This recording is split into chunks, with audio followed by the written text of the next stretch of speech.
Owen, thank you for coming down and for chatting with me today. Yeah, good to be here. Yeah. Thanks. So we want to talk a little bit about Lucidpress, but first I want to talk about you.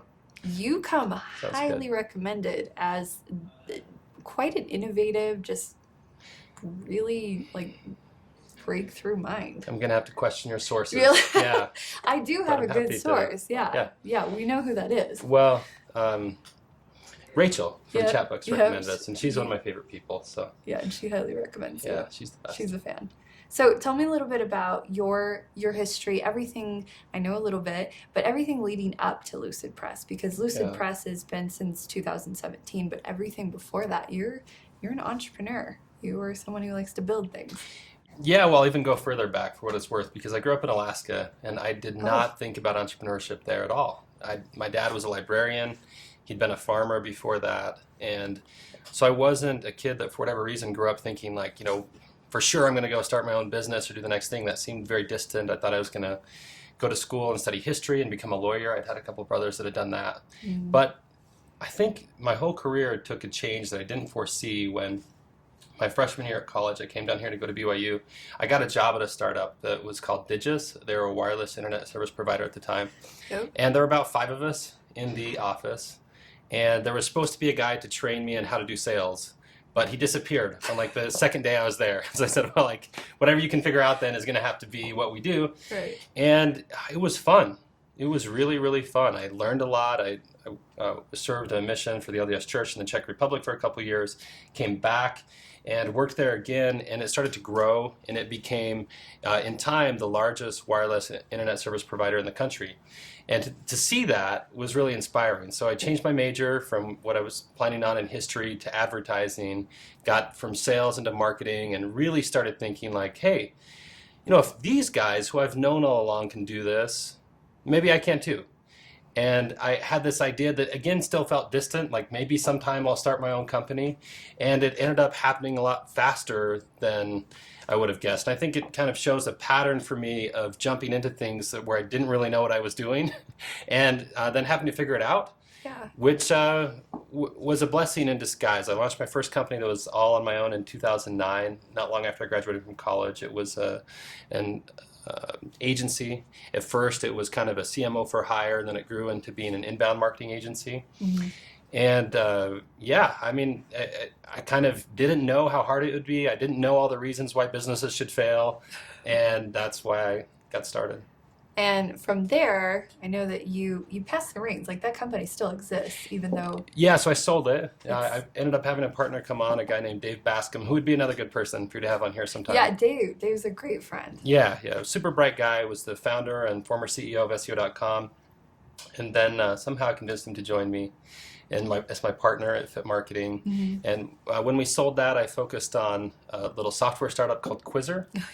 Yeah, And familiar with Quizzer. yeah, it was really a good run there for 3 years. And now I'm at Lucid Press. Yeah, and you were telling us a great story about Quizzer, the blue versus gold dress, and how Yeah. Quizzer played a pretty pivotal role in that. Well, that was one of the fun things about Quizzer is you always dream that something that you're involved with actually gets in front of a lot of people, that it gets used. And Quizzer was really satisfying in that way. I think the last year that I was there, some 365 million people interacted with one of our polls or quizzes. And it's because they have this viral nature. And so Mhm. what Quizzer was all about is intelligent interactive content. So, a quiz or an interactive experience that might help you learn something about yourself or the world. So, for example, which Disney princess are you is a classic example of one Yeah. of those like light quizzes. Some were more substantive in helping you make an important decision. But there was a quiz on the Gawker website about this dress the night it took over the internet. And I was actually speaking at a conference in New York, had met with the Gawker executives, or some of them, that night. They went to dinner, and then this thing started to take off. And I start getting pinged left and right, and they're saying like, this is getting to be really big. You can't let this go down. And it was very early in our startup life, so we had to, call back to the office. We had all these engineers coming in. They slept on the couches in the office that night as we spun up all these servers to try to, keep up with the demand. It was just tens of thousands of people that were hitting this thing every second, Hmm. and it did. It ended up being the biggest article that Gawker ever had. Of course, they later died. That they're over. So I think it probably was the biggest that they had in their history, and it was a wild ride for us, but really validating in that sense that like for a moment, we felt like we had the internet on our back. You did. And did you see gold or did you see blue? I always saw gold. You? I always saw blue. Of course, you're wearing a gold dress today, right? Okay. Touche. Yeah. Yes, Yeah. I love that. I love that story. We're a big fan of Quizzer. We used it a ton here at the agency. I think that for a lot of our content we created because it was such a great way to get engagement and to have a lot of fun with content marketing. Yeah. And eventually, throw in calls to action. But that was the thing that I think was underutilized with it, actually, is that the power of quizzes was huge in getting engagement, holding people's attention more than most any other format, and then allowing for a conversion event and some really meaningful data to be collected. Actually, after I left Quizzer and everything came out with Cambridge Analytica and these other groups that were doing things that were kind of nefarious with data, I got a lot of media requests for people wanting to know, what did Quizzer do with data? And I didn't really talk about it because, one, I'd moved on and was focused on what we were doing at Lucid. And two, we were definitely in the lines of what I think is moral and ethical and legal and all those things. But I just didn't want to be in every story that was talking about, all these things that have happened with data. But the truth is, if you're a business and you want to know about your audience, there's usually a much smarter way to go about it than just sending out a survey, because people don't like to take surveys, but they sure like to find out something about themselves, and quizzes help them do that. Yeah, give more information. Yeah. So 2017, you came on as general manager of Lucidpress, and what does that mean? I mean, general manager seems like it could be like you own all the things? Well, it's a good question. I like to let people just, make up their own definition and see where we land, and hopefully it makes it sound even more glamorous than what I would share. But being a GM is awesome at Lucid. I've heard at other places that sometimes it can be hard if you're an entrepreneur to kind of come into that role. But Lucid is an incredible culture, and I actually took a sabbatical after my time at Quizzer, and I thought about, what do I want to do next? And the default was that I would start another company, because that's what I've gotten the habit of doing. Right. And I looked at, I kind of have this list of 100 ideas, and that's the only way that I can focus on one thing, is if I have this list of things on the shelf that's maybe someday I'll get to them. And was vetting those, and Lucid reached out to me, and it turned out to be an opportunity that I just couldn't pass up, because Lucid as a company is incredible. I had a well-known member of the community that's an investor in Lucid tell me that it's the best-run company that he knew of in the state. So that was a really strong reference. And as I got into it and started to learn more, I saw a lot of signs that was true. And Lucid this year is growing in leaps and bounds. I mean, adding well over 100, maybe 150 people, starting the year at 300. And I've just not been at a company at that scale and at that kind of pace of growth. I thought it'd be really cool to learn about that, but I'm really a startup guy at heart, and that's why Lucidpress is so neat. For people that know about Lucid here in Utah, you've got Lucid Chart, which is an incredible product, widely known. It's got over 12 million users, and it's not just charts and diagrams. It's really helping you visualize when you work, so you can explain things in a much clearer, more compelling fashion, and it's getting smarter all the time, bringing in data into these diagrams. Really great thing, and I'd used that and knew about it. I didn't even know that Lucidpress existed when Lucid reached out to me. It's their second product, ours now, and so Lucidpress is all about scaling design, which is a challenge that I really could kind of resonate. It resonated with me because I'd been in the agency world. Yep. And I'd been in this role where, I'd been doing all the marketing for franchises, and they'd say, hey, we have 50 locations and we need to make these little changes to these pieces all the time. And it was a headache. But people expect good design. Customers expect good design. We have iPhones with us all the time that are like pretty good design. And so there's this trend kind of happening in the market where customers expect good design. There's way more content than ever being created, but everybody can't be a designer. And so creative people are overworked, they're exhausted, they're inundated with really tough tasks. And that's where Lucidpress kind of comes in as this magic solution. It is a design and layout platform, but what you can do that's really amazing is you can set up templates, lock or partially lock them. And so then if you've got a team of 1,000 people that need to have access to a particular flyer or social media post or that kind of thing, you can make it available to them, but they can only change what they're supposed to change. And so they can't screw it up. Right. And that's why I think Lucidpress has had a ton of growth and part of why it's so fun to be there. Yeah, I would say anymore that we expect beautiful things. We like to be visually, satisfied. It's not the 1990s anymore. It was a good era for me. I mean, I had the MC Hammer pants. I was doing the New Kids on the Block thing, all that stuff. But yeah, I think expectations have changed. Yeah, everything has to be design savvy and from, every single thing, like within your website, within your collateral. So that being able to collaborate too, that is like crazy unique. Not have to upload new files and have one person touch them in Illustrator. Like that's... Yeah, again, I mean, we kind of expect that now, right? I think that's a big part of Google Docs. Like we kind of live in this collaborative atmosphere, and the old way of doing things, like no offense to Microsoft Word, great product, but they're not really innovating much anymore, right? And I think that it's time for a new generation of tools that help us work better to emerge.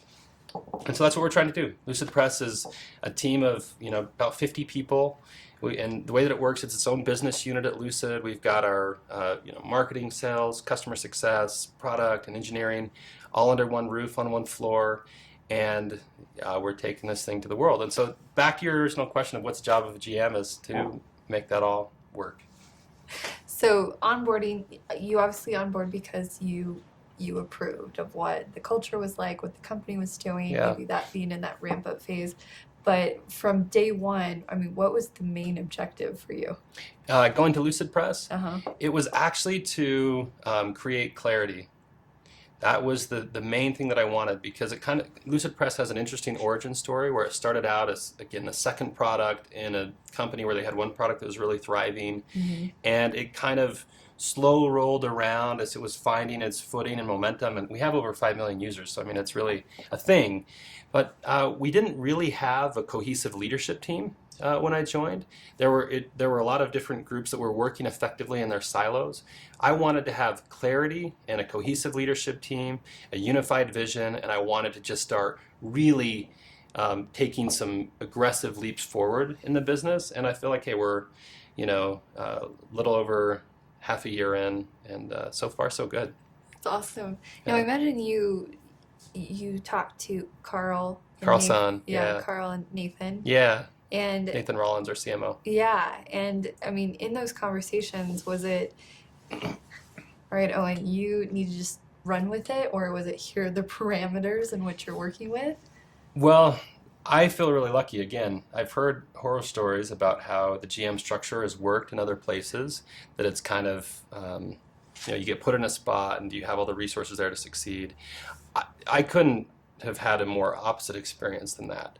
I really feel like they've given me a ton of autonomy, and that was important for me, right? Because a lot of my friends were surprised when I went to Lucid. They're like, how are you going to work for somebody else? Like, I know, you're a lot of entrepreneurs make like bad employees, but I really looked at it instead as this great entrepreneurial opportunity to jump in and work at a company that's at this stage that I'm familiar with, while being on the executive team of Lucid overall and learning. And that's, truly, I try to contribute at that level wherever I can. But I'm learning all the time.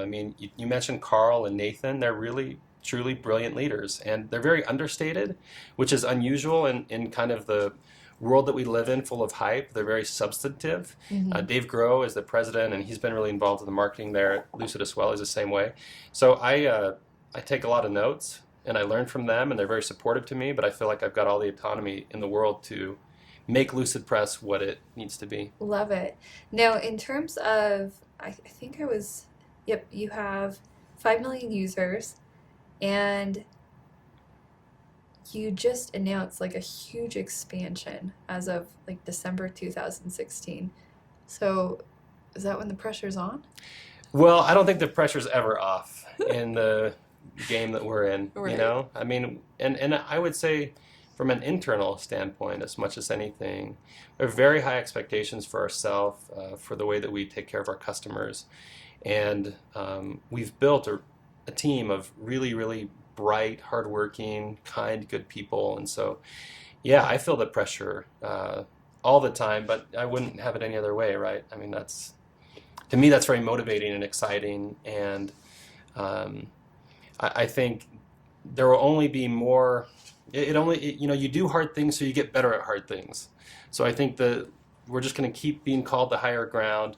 We'll have more big announcements in the future, and the stakes will go up. That's awesome. Now let's talk a little bit about your team. Especially because you've been in positions where it's, I mean, if you have a small team, you kind of have to make sure everyone's playing a part. You have some A-team players. Yeah. So what is your advice when it comes to hiring really exceptional talent and then retaining them? Yeah, it's a great question. I have a lot of thoughts on that. So, you can edit out everything that is you're not going to like, because it's going to be all in. It's so long long. form. Yeah. 2 hours later. Yeah, good. Well, let me just, a few thoughts on that. One, I've seen a lot of people kind of searching for a formula to hire young talent that's very sharp and bright and kind of bring them up into the work world. Some tips on that are, at Fit Marketing, we actually hired some interns at first, and we call it an internship. And things really changed for us when we thought of it differently and branded it differently instead as a leadership training program. Oh. And what we were really looking for was the very best of the young kind of, graduates or soon to be graduates of college. And so we gave them a chance to kind of go through different disciplines at our company to learn about what they really wanted to do in the workforce, because most people coming out of college, let's be honest, still don't know. I mean, I didn't, and most people don't. So we gave them that exposure, and then looked for an opportunity to then help them become what we call a generalist specialist, so that they could build up enough general understanding of the business, of the way that it worked, that then they could learn about themselves to know where they'd specialize. And that was very attractive to top candidates. And I can think of the very first person that we had to come through our leadership training program. He came from Goldman Sachs. And this was it was like a $10 an hour spot that he was coming to, which was a big change for him. But he wanted to get into this new world in marketing, and he wanted to have this kind of a few month-long experience. At the end of that experience, it was clear to us that he was a star. And he said a lot about him, that he said, thank you so much for the opportunity he had. He ended up working there full time. We ended up working together later down the road, and I watched his career progress from that to something where now he's really truly a leader here in the community and marketing. And so that was really satisfying to see someone kind of take that escalator up. And so I would just think a lot about the way that if you're looking to hire new talent, the way you're phrasing it, the way you're branding it, the way you're structuring it, to bring in the very best people and then put them on a pretty fast track towards leadership. That was a good lesson for me to learn. I found out later that working with people that are already very experienced is quite different. And what I say about that is you need to give people love and support and space. And space is the most important. When we're talking about people that are super talented, because they don't want to be boxed in. They want to get high-level vision of what we're trying to achieve. They want to have a lot of different routes to go. You need to give really sharp, experienced, talented people room to do things differently than the way you would do them yourself. Mm-hmm. And so that's been kind of the next part of my learning about hiring and retaining really great people. I think that's dead on. Let me run. Yeah. Because ultimately, if you try to box that in or try to overly manage that, then it's not an optimal situation to thrive in. Yeah, so it's very different, right, than some of these people that came in early, and I would try to make sure that they had a very structured path through, and then there's kind of an evolution where that kind of ends, and the best and the brightest need to then be set free to tap into their potential. Fly. Yeah. Just that's right. spread your wings and fly. Now, the reverse side of that would be when it's not a good fit. Yeah. Firing. Yeah. How do you do that? Well, it's unfortunately something I've done a fair amount, and it's never easy. At least not for me. And so a few thoughts on that, actually. One, before we get to actually the dynamics of letting someone go and some things that I've learned about that, I think it is really important to do it when someone's not a fit. That's one thing I had to learn as an entrepreneur, is that usually when you're kind of hanging on too long, when someone's not in a good spot, it's not just that it's bad for your business, it's not good for them. Mm-hmm. Because if you're doing all that you can to help them be in a spot where they'll thrive and it's not happening, they're not thriving, and that impacts a lot of different parts of their life. And there's not a great future there for them. So that's kind of, you have to recognize that. You have to be willing to make hard decisions. There's this great article I once read that's title is something along the lines of, do you have to be an a-hole to succeed in a startup? And I'll say jerk instead. I'm not sure what the ratings are for the show, so I'll keep it I'm mild. totally fine with a-hole. Yeah. But the point is that there are a lot of people that are in executive roles, like Jobs is a classic example, Steve Jobs, where they're kind of seen as being very rough with people. And the question is that important? And what this article taught me years ago is that it's not about being an a-hole, but it is about being a strong leader. And a strong leader is willing to do things that disappoint people, willing to do things that are very hard, and willing to do things that are right, even when it causes a lot of pain. And some people that are leaders are almost psychopaths in a way, in that they can do that and they don't feel that human pain and emotion, and they're just very clear-eyed. And I think that maybe makes it a little easier to make a decision like firing someone. I think that it can make it harder for them to connect with people. What I think is the best is to be a strong leader, make good decisions most of the time, and be really kind. But when you are doing that, you end up feeling a lot of pain. That was a lesson that really crystallized for me through this experience of needing to let people go. Still, you got to make the hard decision, and it's going to hurt a lot.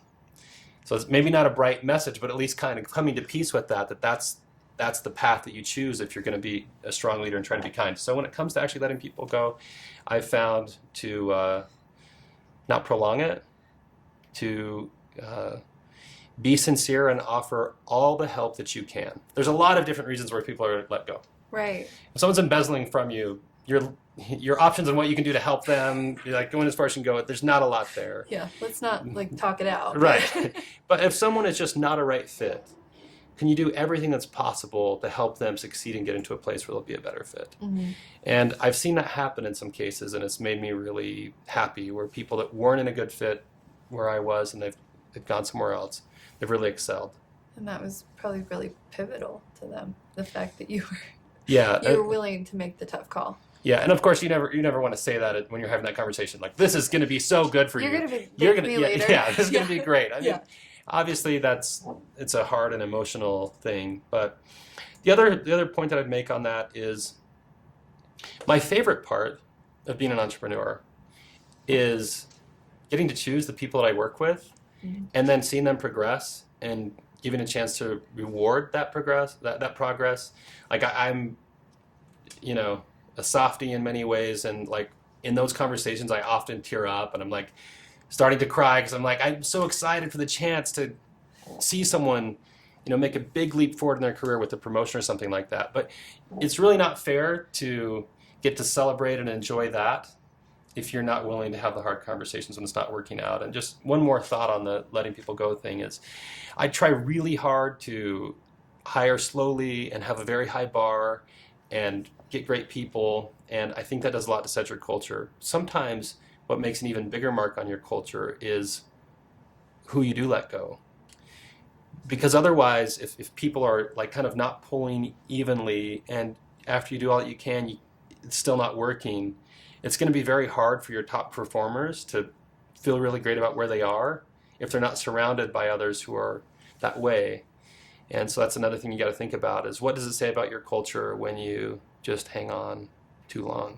Yeah, to one who's not performing. Yeah.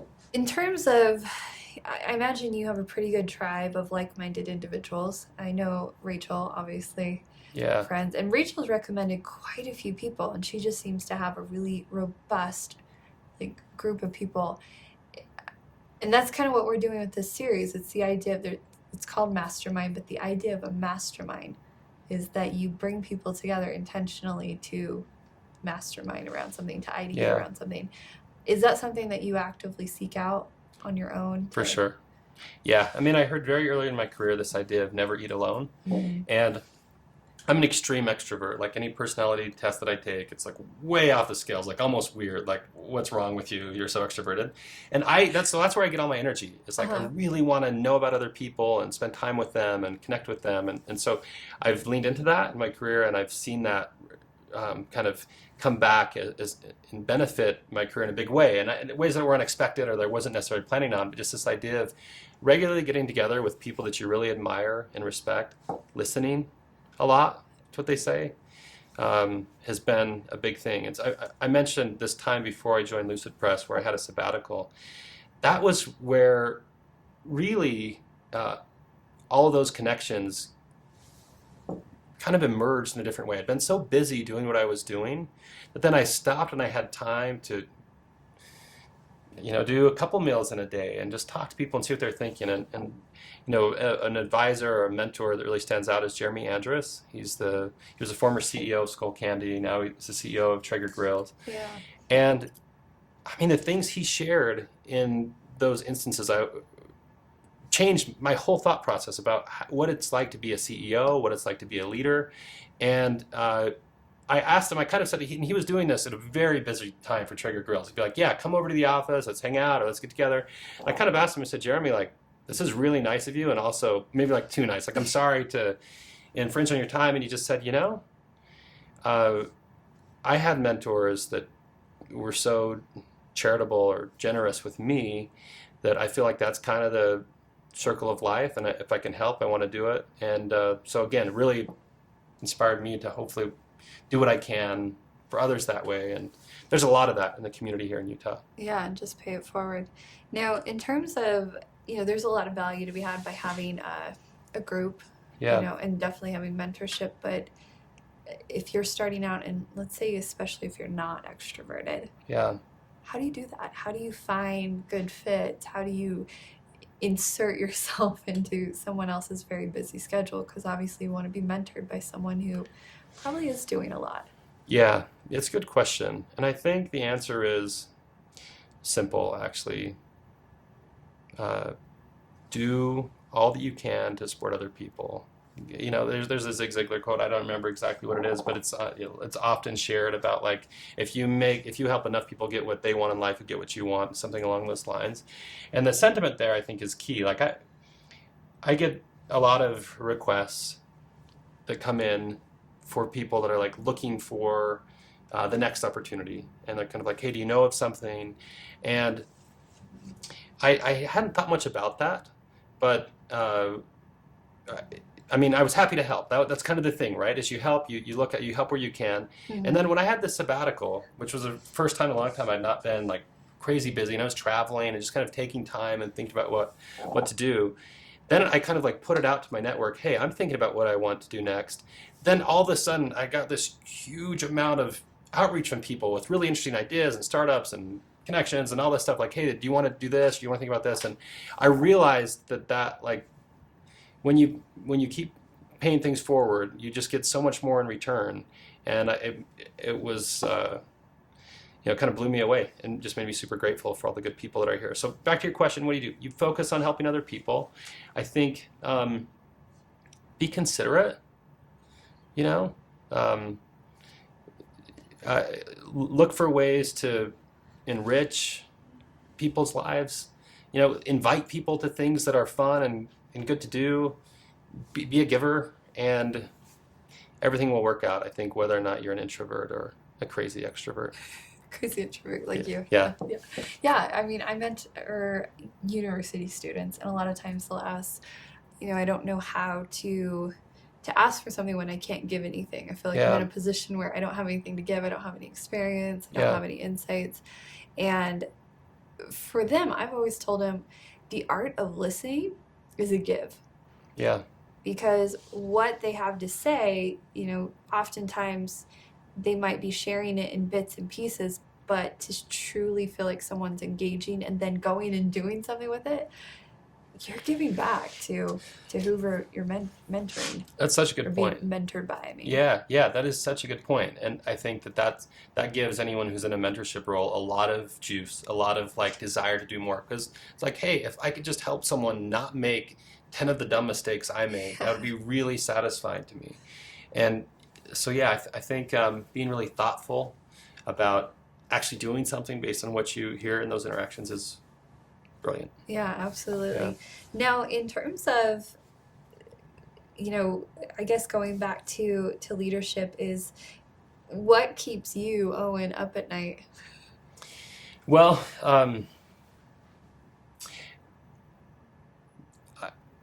I have very ambitious and aggressive goals for our business, and I kind of see the CEO's job as revolving around a few things: the vision and culture and the right people. Yeah. And so that's, my title is GM, but I frankly just act like I'm the CEO of Lucidpress because that's what the job entails. So, when I'm in that mindset, it's usually something in one of those buckets. It's keeping me up. I like the Jeff Bezos quote where he says, pay attention to your competitors, but obsess over your customers. Mm. So I will feel pangs about areas where we're not quite getting it right with a customer. I'll feel concerns if there's something in our culture that seems adrift or off. And that's what I spend my kind of concerned thought cycles on. Yeah, that extreme ownership of just wanting to do more Yeah. for people, I'm sure.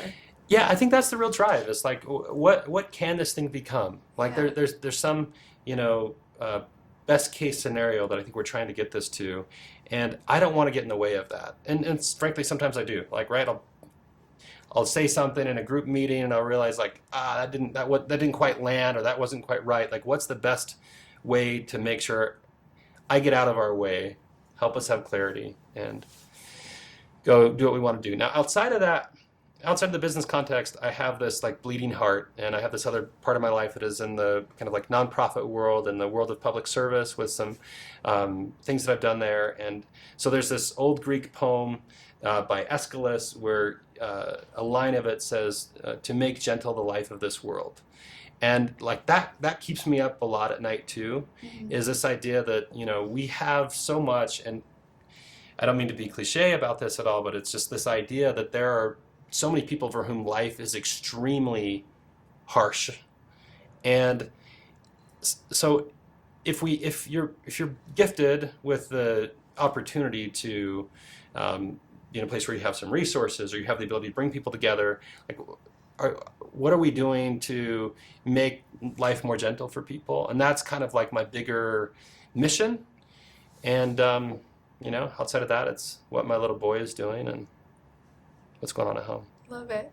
Yeah. Now, speaking of Jeff Bezos, he also mentions when people say work-life balance, he's like, yeah, I don't believe in work-life balance. I believe in work-life harmony. Yeah. And I also think of what you just said about giving back. It's almost an all-inclusive adventure for companies anymore. They have to provide, a great culture, but also a culture that demonstrates that giving back to communities or a specific cause.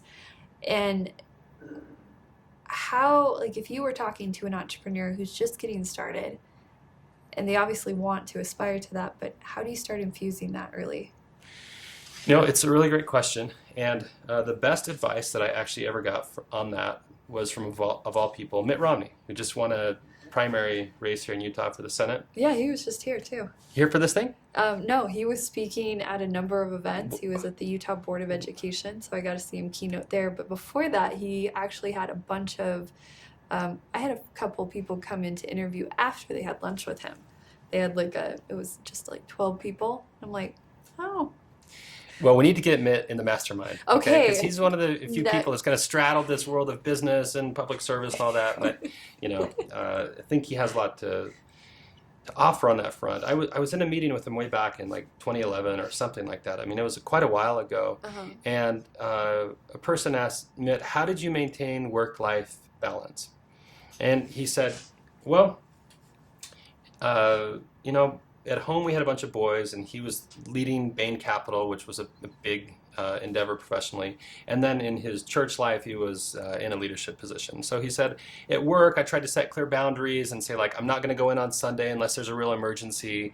And he always felt like his partners were working more, and they needed more of him, and he felt like he was really letting people down. And he said in the church sphere, he felt like he was delegating more than anyone ever had, and that he was gone too often for things, and that there was more that he wanted to do that he couldn't get to, and he really felt like he was letting people down. And at home, he had all these boys, and he said, like, Ann could really use some more help.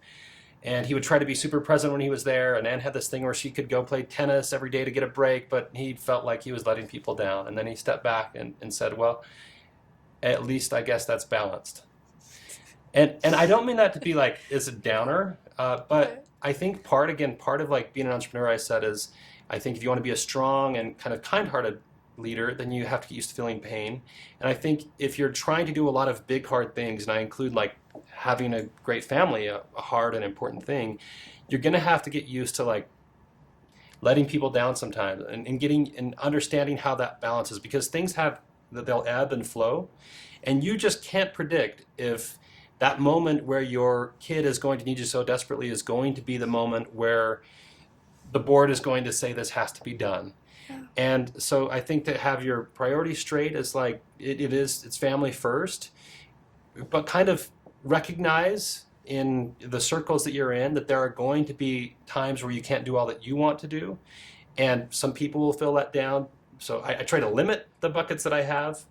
I really I haven't figured out how people can really scale themselves like Sir Richard Branson or people like that. I'm not there. I don't know how to do that, so I try to keep it limited to a few small buckets, and then recognize that still I'm going to feel like I'm letting people down sometimes.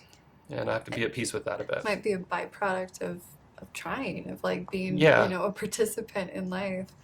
I talked to Jim Higgins, the CEO of Solution Reach, and he mentioned intention. He said, that you can go a long way with other people by setting a good intention. Yeah. To execute fully on every single thing may just not be humanly possible. But if people know the intent is to take care of them and to champion them, then I think that's the best thing you can do. Just that aspect of human empathy, and just extending that. So I think that all makes sense. Now, the last question I would ask is, what do you hope to be remembered for? It'd be legacy. It's that legacy. Yeah, it's a great question. And I actually would just one other note. This question reminds me of as far as getting the best from people or a team. Everyone that's worked with me for the last few years has gone through this exercise that I call the dream board exercise. And it's in a one-on-one setting. I like to talk with them about 3 questions. This was from another company that I'd heard it from years ago, but it's, what experiences do you want to collect? How do you want to grow? And how do you want to contribute to the world? And the question you're asking is like, what do you want to be remembered for, is really closely tied to number 3. It's kind of the eulogy question, not to be morbid, but it's like, when you're gone, what's left behind? And because I'm so often talking with people about that in the work settings, I think it's a shortcut to really know what makes a person tick, is it gives me a lot of time to reflect on it. And I hope that I'm known first and foremost as being a great dad. The kids that you bring to the world, like, they don't have a choice. Like they didn't choose to just show up there, right? And that's your thing. So I feel a big responsibility for that and all the family components of that.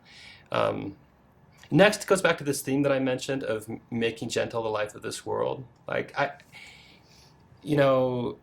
don't want to put all of myself and the things that I've learned towards just things that benefit me. So how can I take this really fortunate path that I've had, of even with a lot of mistakes and a lot of ups and downs and everything, it's been a pretty incredible career for me, and I hope there's decades left of that. But how can I take those things, and how can I maximize the benefit for people that just don't have much opportunity? And I don't usually, that can mean it can conjure up images of people in far-flung places, and certainly that's the case. There are countries that are just devastated by poverty, but I mean there's lots of people right here close to home. Right. And I even in Utah, I think about people in rural communities right now, and what can we do to help them, to kind of bring opportunity that way? Is there something with technology that can be done there? So this idea, this general theme of making life more gentle for people, is what I hope I can be remembered for, and I think I've got plenty of work to do to realize that. I love it. It's a great legacy to be known for. Thank you for coming in, for sitting down with me today, for being so generous and so gracious with your time. Thanks for the chance. Yeah. So great to be with you. Yeah.